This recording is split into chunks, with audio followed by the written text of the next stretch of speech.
معزز ممبران اسمبلی، پنڈی اور اسلام آباد اور دیگر جگہوں سے آئے ہوئے بھائی بہن، بزرگ، مائیں، بیٹیاں، بیٹے، السلام علیکم۔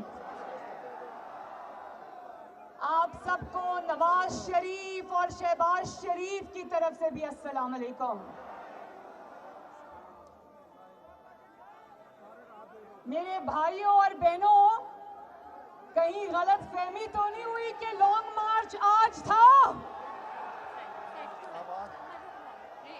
جتنا بڑا جم غفیر آج یہاں موجود ہے، مجھے تو لگ رہا ہے کہ آپ کو غلط فہمی ہوئی تھی کہ آج لانگ مارچ آج ہے، اور یہ اگر پروٹیسٹ ریلی ہے اور یہ اگر احتجاج ہے تو کان کھول کے سن بھی لو اور آنکھیں کھول کے دیکھ بھی لو کہ جس دن عوام لانگ مارچ کے لیے یہاں پہنچے گی، یہاں کیا عالم ہوگا۔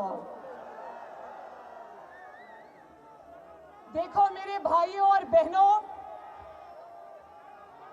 ہم آج ایک ایسی سڑک پر موجود ہیں جس کو کانسٹیٹیوشنل ایونیو کہتے ہیں، یعنی کہ شاہراہ دستور، جس کی دونوں اطراف میں انصاف دینے والے ادارے ہیں۔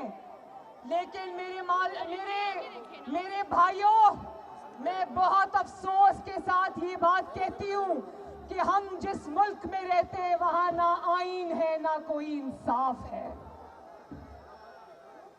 اور آج الیکشن کمیشن آف پاکستان کے باہر ہم اس لیے جمع ہوئے ہیں کہ ہم الیکشن کمیشن آف پاکستان کو اس کی آئینی ذمہ داریاں یاد دلائیں۔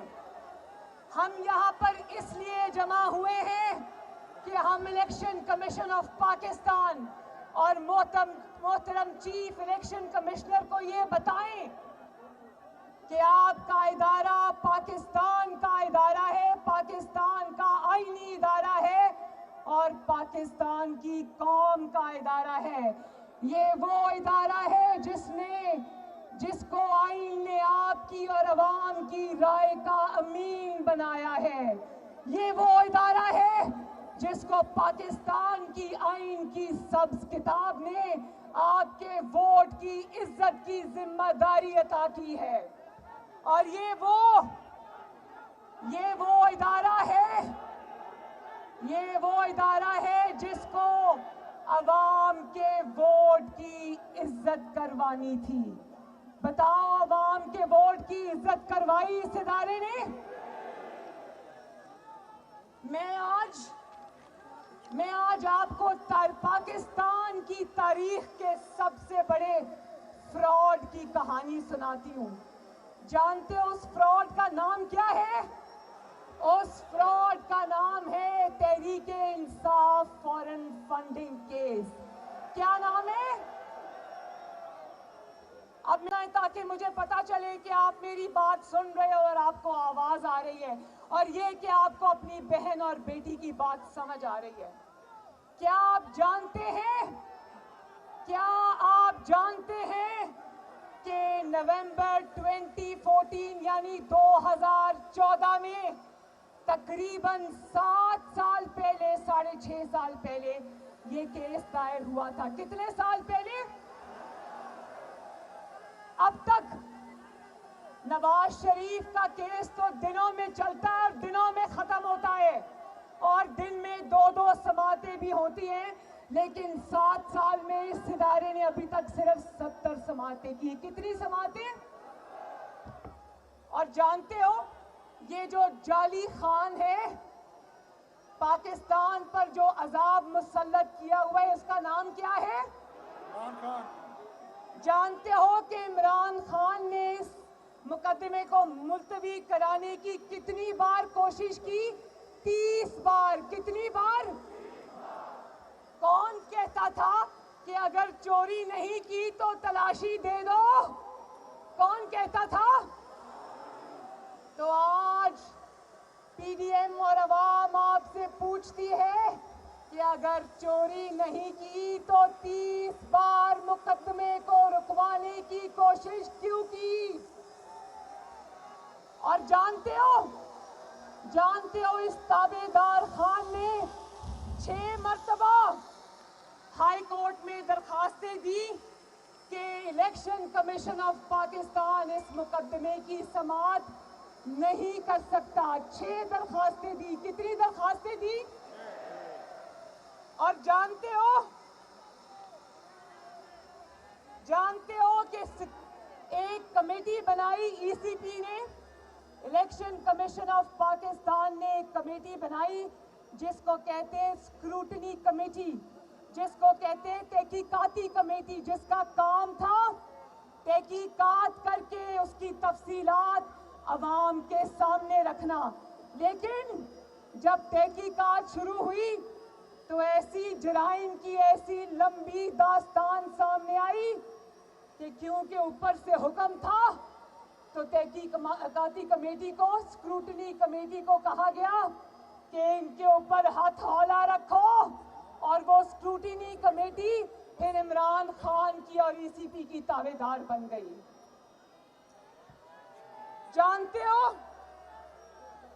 जानते हो कितने साल हो गए? 3 साल हो गए स्क्रूटनी कमेटी अभी तक इसकी तहकीकात ही करती जा रही। कितने साल हो गए? हालांकि इतने वाज़े और होश उड़ा देने वाले हकायक हैं जिनका फैसला 3 साल तो क्या 3 दिन में हो सकता है, लेकिन 3 साल से ये सांप बनकर उसके ऊपर बैठे हुए हैं। और जानते हो कि 80 समाअतों के दौरान इमरान खान ने कम से कम 24 मरतबा कार्रवाई रुकवाने की कोशिश की। कितनी मरतबा? और 4 दरखास्तें दी कि कार्रवाई को खुफिया रखा जाए। कितनी दरखास्तें दी? और अगर इतना ही आपका दामन साफ था तो क्यों दरखास्तें दी कि कार्रवाई को खुफिया रखा जाए? इसका मतलब है चोरी तो हुई है, और ना सिर्फ चोरी हुई है बल्कि बहुत बड़ी चोरी हुई है। लगाना चाहता हूँ, दुनिया को मटाना चाहता हूँ, काजी को सुनाना चाहता हूँ, काजी को सुनाना चाहता हूँ। और देखो बयान बदलना तो इनका रोज का काम है, इसीलिए इनको यू टर्न खान कहते हैं। क्या कहते हैं? इन्होंने यहाँ सिर्फ इन्होंने 8 वकील बदले, लेकिन 8 कितने वकील बदले? लेकिन 8 वकीला को बदलने के बाद भी चोरी नहीं छुपी। बोलो, चोरी नहीं छुपी। और जानते हो कि स्टेट बैंक ऑफ पाकिस्तान ने, जो कि एक और कौमी इदारा है, उसने इमरान खान के 23 खुफिया बैंक अकाउंट पकड़े। कितने बैंक अकाउंट्स पकड़े? जो बैंक अकाउंट्स इसने ईसीपी से और पाकिस्तान की आवाम से छुपा कर रखे थे, वो 23 बैंक अकाउंट्स जो स्टेट बैंक ऑफ पाकिस्तान है उसने पकड़ लिए इसके। और ये 23 बैंक अकाउंट्स इस इमरान खान के दस्तखतों के साथ ऑपरेट हो रहे थे। ये नहीं कि इनको पता नहीं था, जानबूझ के पाकिस्तान की आवाम से और ईसीपी से अपना जुर्म छुपाया इन्होंने। और स्क्रूटनी कमेटी खुद ये एतराफ करती है कि ये हकायक हम आपको फराहम नहीं कर सकते क्योंकि इमरान खान ने मना किया है। मेरे भाइयों, अब पता चला कि चोर चोर चोर की गिरदान करने वाला खुद सबसे बड़ा चोर निकला। क्या आप ये जानते हो? एक और जुर्म सुन लो। जानते हो ये पैसा जो इमरान खान के अकाउंट्स में आया, पाकिस्तान तहरीक इंसाफ के अकाउंट से आया। ये कैसे आया जानते हो? किसके जरिए आया? हुंडी के जरिए। हुंडी के जरिए। किसके जरिए आया जानते हो ना? हुंडी के जरिए कौन सा पैसा लाया जाता है जानते हो ना? अब पता चला कि ये कंटेनर पर चढ़कर धरने में क्यों अवाम को तरगीब देता था कि हुंडी के जरिए पैसे मंगवाओ, क्योंकि ये खुद हुंडी के जरिए ये चोरी और पता नहीं खुफिया का पैसा कहां से मंगवा रहा था। और मेरे भाइयों बहनों, ये बताओ क्या जानते हो किन दो मुल्कों से इसको फंडिंग हुई? जानते हो? दो मुल्कों से इसको बहुत बड़े बड़े फंड आए। एक है इंडिया, भारत, क्या? और दूसरा है इस्राइल। वो इस्राइल जो फलस्तीनियों के ऊपर मजालिम पर मजालिम ढा रहा है। इस्राइली इमरान खान को पैसा दे रहे थे। अब जानते हो कि ये पैसा खुफिया अकाउंट्स में क्यों आया? और ये भी जानते हो कि ये पैसा हुंडी के जरिए भी आया और इमरान खान के जाती मुलाजमों के अकाउंट्स में आया। किन के अकाउंट्स में आया? और इसको फंडिंग इंडिया से जानते हो किसने की? भारतीय जनता पार्टी के अरकान ने, जिसका नाम दोसांझ है। दोसांझ, ये लिखा है मेरे पास ये नाम, उसका नाम है इंद्रजीत दोसांझ। भारतीय जनता पार्टी का वो मेंबर है, उसने इसको फॉरेन फंडिंग में पैसा दिया। और जिस इस्राएली ने इसको पैसा दिया उसका नाम है बैरी सी शेप्स। और ये भी मैं आपको बता दूं कि ऐसी बेतहाशा कंपनियों और लोगों ने इसको पैसा दिया। और अब देखो, जब आप भारतीय जनता पार्टी के लोगों से फंड लोगे तो फिर मोदी की जीतने की दुआएं क्यों नहीं मांगी जाएंगी? फिर कश्मीर क्यों मोदी की झोली में नहीं फेंका जाएगा? भाई, जिनसे आप पैसे लेते हो उनका काम भी तो करना पड़ता है ना। फिर करना पड़ता है कि नहीं करना पड़ता? करना पड़ता है ना। फिर करना पड़ता है कि नहीं करना पड़ता? और फिर मेरे भाइयों ध्यान से ये बात सुनना। और जब कहता है ना कि पीडीएम से मुझे कोई फर्क नहीं पड़ा, पीडीएम से इतना फर्क पड़ा है कि जो 7 साल से केस दबाकर बैठा हुआ है वो इसको खोलना पड़ गया है। और जानते हो, जब पीडीएम ने और अवाम के दबाव में जवाब देना पड़ा तो इसने क्या जवाब दिया जानते हो? कहता है कि मुझे नहीं पता, ये सब मेरे एजेंट्स ने किया है। किसने किया है? कहता है मैंने नहीं किया, मुझे नहीं पता, सब मेरे एजेंट्स ने किए। वाह वाह वाह वाह, तालियां बजाओ, तालियां।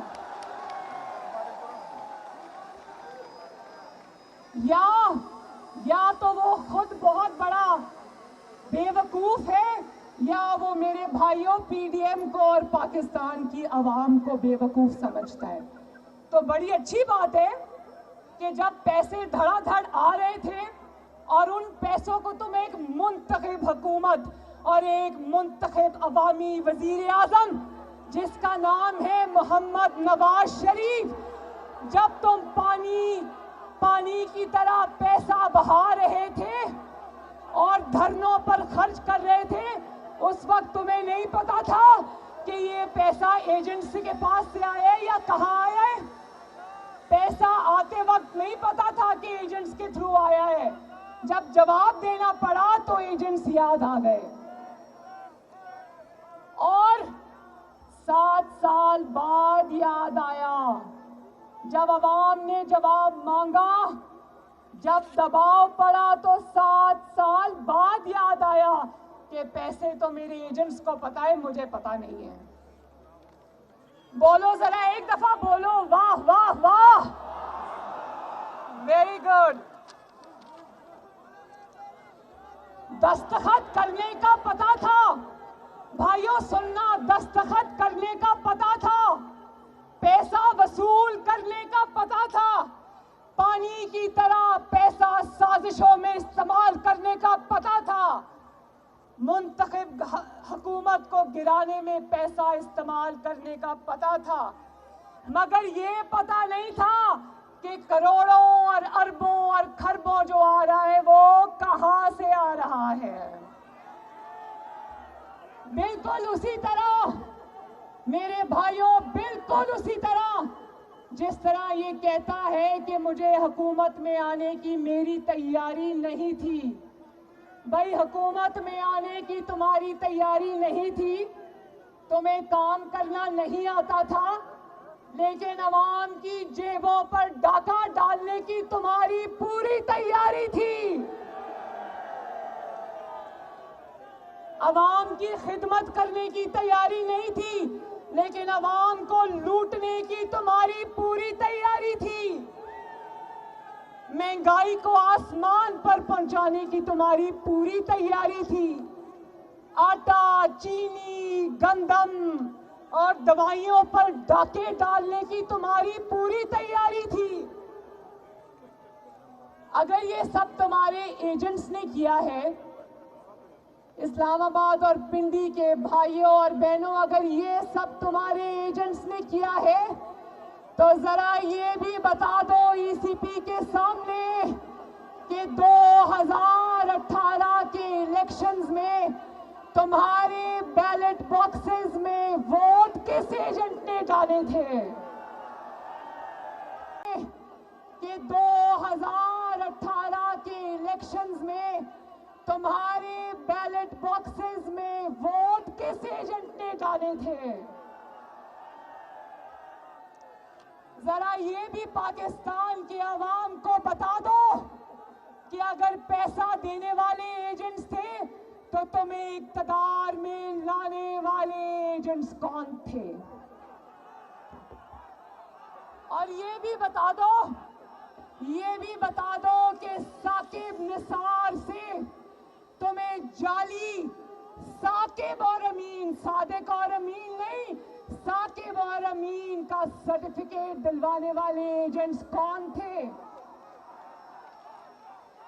और अब ये भी बता दो, यहाँ मीडिया की वैन्स मौजूद हैं, ये भी बता दो कि तुम्हारे लिए मीडिया को मैनेज करने वाले, मीडिया को दबाव में लाकर अपनी मर्जी की खबरें चलवाने वाले एजेंट्स कौन है? पूछो मेरे भाई, कौन है वो एजेंट्स? और ये भी बता दो कि तुम पाकिस्तान के 22 करोड़ अवाम की तबाही के जिम्मेदार हो, तुम पाकिस्तान के बड़े बड़े जराइम के जिम्मेदार हो। तो जरा ये भी बता दो, तुम्हारे हर जुर्म और हर गलती पर पर्दा डालने वाले एजेंट्स कौन हैं? कौन है? आवाज नहीं आ रही, कौन है?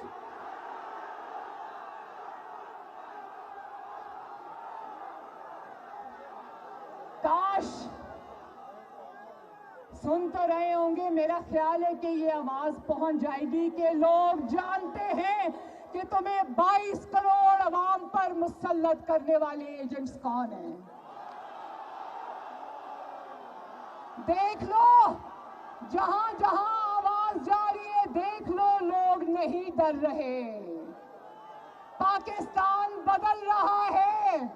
तुम जितना भी जोर आजमा लो, तुम जितना भी अपनी ताकत आजमा लो, तुम पाकिस्तान के अवाम से नहीं जीत सकते। बताओ कि पाकिस्तान की अवाम अब जमहूरियत के लिए खड़ी हो गई है या नहीं खड़ी हो गई? हाथ उठा के बता दो मुझे। और अब मैं इलेक्शन कमीशन ऑफ पाकिस्तान से भी कुछ सवाल पूछना चाहती हूँ। मेरे साथ ये सवाल पूछोगे ना? मैं इलेक्शन कमीशन ऑफ पाकिस्तान से ये सवाल पूछना चाहती हूँ कि क्यों 2018 के इलेक्शन में जब आपके हाथ पांव बांध कर आरटीएस को बंद किया गया, आप क्यों खामोश रहे? पूछो, आप क्यों खामोश रहे? जब आपके इदारे, मैं ईसीपी की बात कर रही हूं, अभी बाकी इदारों की बात नहीं कर रही, डरने की जरूरत नहीं है। जब आपके इदारे यानी इलेक्शन कमीशन ऑफ पाकिस्तान को यरगमाल बनाकर एक नाअहल और तारीख के सबसे बड़े नालायक शख्स को सिलेक्ट करके, क्या करके, अवाम के वोटों पर डाका डालकर, जब वो एक तारीख के सबसे ज्यादा नालायक और नाअहल शख्स को 22 करोड़ अवाम की किस्मत का मालिक बना दिया गया, तो आप क्यों नहीं बोले? ईसीपी मुझे बताएं, आप क्यों नहीं बोले? बोलो। आज आपके इदारे की नाकामी और खामोशी की सजा मेरे 22 करोड़ अवाम भुगत रहे हैं। बोलो, भुगत रहे हो ना? आज जब पेट्रोल बम, जिसको उर्दू में पेट्रोल बम कहते हैं, वो आज जब अवाम के सरों पर गिरता है, तो ईसीपी वालों सुन लो, ये अवाम तुम्हें भी इसमें शरीके जुर्म ठहराती है। ठहराते हो? आज जब हर रोज कमर तोड़ महंगाई होती है, मैं जानती हूं आपके घरों में महंगाई का डेरा है, मैं जानती हूं। आज जब रोज अवाम के ऊपर महंगाई का तूफान आता है, तो महंगी बिजली, महंगी गैस, महंगा आटा, महंगी रोटी, महंगी चीनी, महंगा साबुन, महंगा खाने पीने का कुकिंग ऑयल जिसको कहते हैं, किस किस चीज का मैं नाम लूं। आज जब उन चीजों की कीमतें रोज अवाम की पहुंच से बाहर हो जाती हैं, तो अवाम आपको भी ईसीपी इस जुर्म में शरीके जुर्म ठहराते हो। बोलो, मैं ठीक कह रही हूं? आज जब अद्वियात की, दवाइयों की कीमतें बढ़ी है ना, आज जब अद्वियात की कीमतें गरीब मरीजों की पहुंच से बाहर हो जाती है, तो ईसीपी को लोग शरीके जुर्म ठहराते हैं। आज जब मेरे यंग बच्चे, नौजवान लड़कियां, नौजवान लड़के आज जब बेरोजगार होते हैं, तो याद रखो ईसीपी अवाम तुम्हें भी शरीके जुर्म ठहराती है। आज जब क्या असातिज़ा, क्या हुकूमत के मुलाजिम, क्या ब्यूरोक्रेसी, क्या लेडी हेल्थ वर्कर्स, क्या पाकिस्तान स्टील मिल के मुलाजिमीन, आज हर कोई सड़कों पर एहतजाज कर रहा है, तो याद रखो ईसीपी अवाम तुम्हें भी शरीके जुर्म ठहराती है। आज जब गर्दिशी कर्जा 3000 अरब की बुलंद सतह पर चला जाता है, लेकिन अवाम को तब भी बिजली नहीं मिल रही, तो याद रखो ईसीपी लोग आपको भी शरीके जुर्म ठहराते हैं। ठहराते हैं, ठहराते हैं।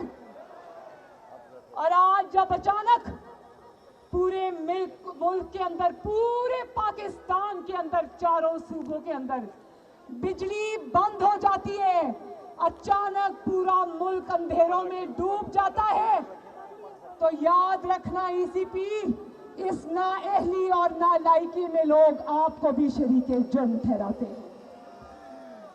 और आज जब ब्रॉडशीट स्कैंडल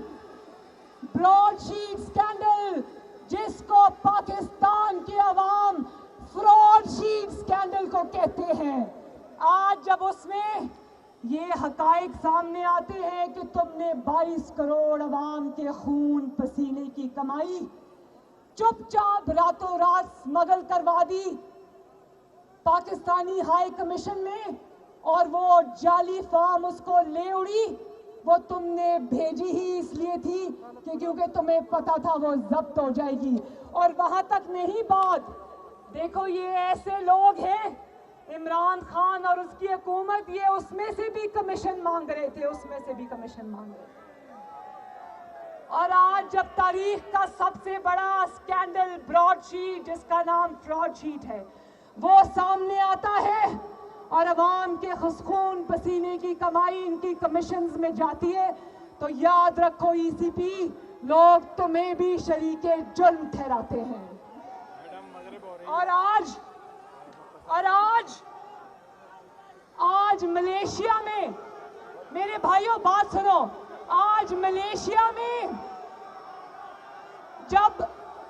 ملیشیا کے اندر جب لیز پہ نہ ہونے کی وجہ سے 170 پاکستانی مسافروں کو جہاز سے اتار لیا جاتا ہے تو اس شرمندگی اور اس نالائکی اور نااہلی میں بھی لوگ ای سی پی کو شریک جرم ٹھہراتے ہیں.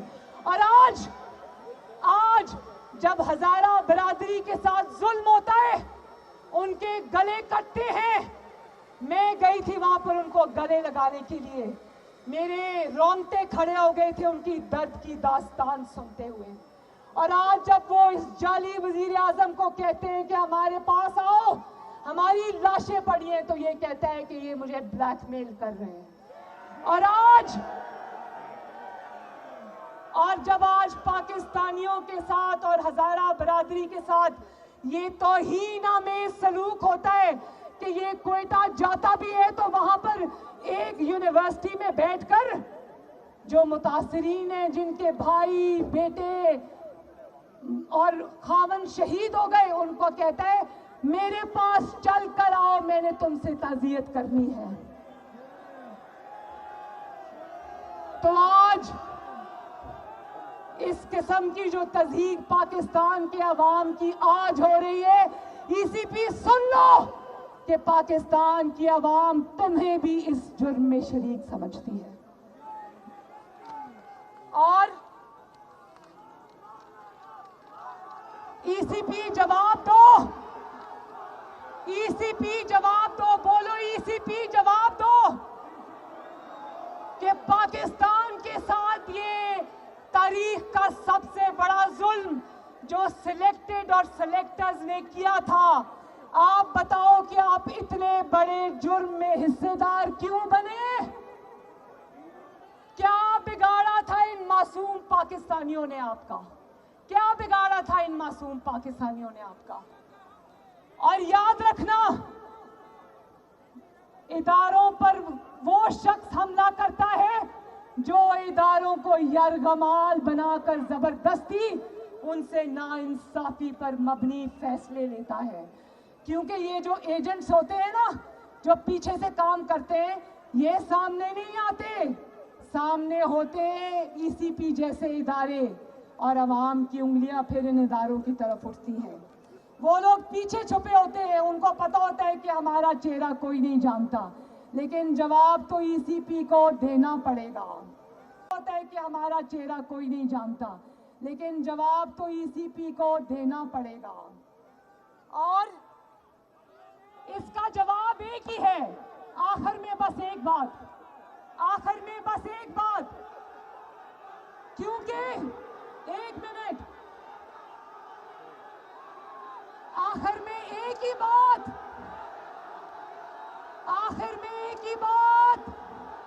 کیونکہ عمران خان نے اپنے جرم کا اعتراف کر لیا ہے تو جب جرم کا اعتراف کوئی کر لیتا ہے تو اس کے بعد فیصلہ نہیں ہوتا اس کے بعد صرف سزا ہوتی ہے.